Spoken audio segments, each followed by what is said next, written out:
Mercredi, des idées en goguette. Marché ouvert, des idées en vrac. Émission sur Alliance 92, tous les mercredis à 6h45 et 7h30. Rediffusion le même jour à 17h30 et à 18h. Veille d'élection. Ici, c'est le sujet des idées en goguette de ce mercredi 13 octobre. Et rien ne sert de courir. Il apparaît en tous les cas que la course vers les prochaines échéances électorales a d'ores et déjà commencé. Dans les faits, le régime en place enchaîne les réalisations et inaugurations et se fait taxer pour tout cela de propagande avant l'heure par ses détracteurs. Il n'empêche que celles-ci font partie des vétérans de l'actuel chef de l'État et si elles n'existaient pas, cela lui serait encore à coup sûr reproché. Des bons à prendre pour affaiblir un adversaire, quitte à trouver des failles au niveau de son entourage politique. Les brouilles survenant au sein de certains corps de métier concernant la représentation au sein de la prochaine commission électorale nationale indépendante n'en sont que plus révélateurs du positionnement des uns et des autres en vue des prochains scrutins. Rien d'étonnant, nous dit Mana Rassamuel jusque-là, puisqu'il en a toujours été ainsi, depuis toujours 1 an ou 2 ans précédant une élection, en l'occurrence pour la magistrature suprême du pays. Si ce n'est que certains phénomènes semblent s'amplifier. Du côté de l'opposition, après la série de vrais-faux rapports de parlementaires, excursions et autres rassemblements publics, il semblerait que la mayonnaise n'ait pas réellement pris. Et quoique cette partie de l'échiquier se défende et se plaise à ironiser sur le fait que le régime lui impute chaque fois la responsabilité de ses propres errements, elle a clairement changé de fusil d'épaule en s'engageant sur le terrain de l'argument social. Après un peu moins de 2 ans de pandémie mondiale, d'état d'urgence sanitaire et de restrictions en tout genre, la situation économique et sociale est allée en empirant. Et c'est dans ces périodes de difficulté, de vulnérabilité que l'opinion est généralement plus réceptive par rapport aux positions critiques. Emma Narasamuel nous dit ici, la pauvreté a toujours été une arme de manipulation massive. Et on se retrouve dans En route. Mercredi, des idées en goguette. Marché ouvert, des idées en vrac. Émission sur Alliance 92, tous les mercredis à 6h45 et 7h30. Rediffusion le même jour à 17h30 et à 18h.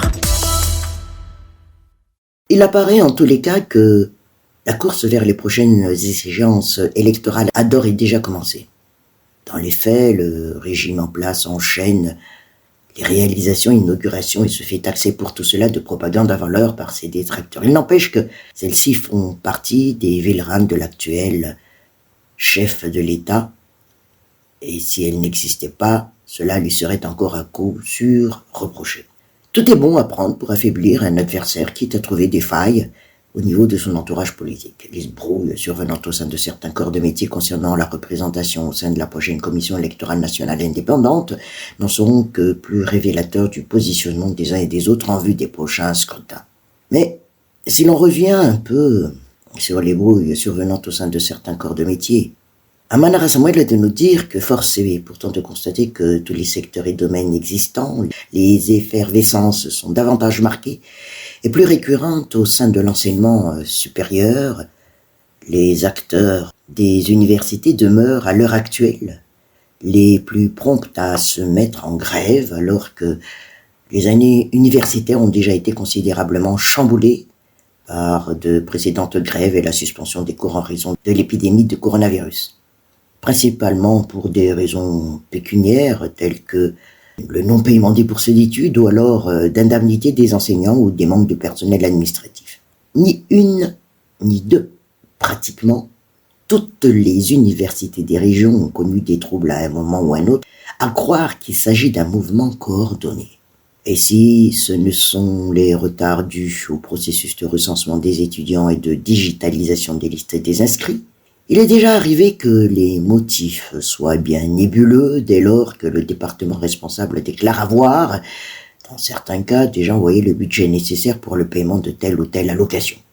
Plus étonnant encore, nous cite ici Manara Samuel, dans la forme, les revendications deviennent de plus en plus musclées que les fois précédentes, basculant parfois dans des actes violents et de vandalisme pour le moins inconcevables.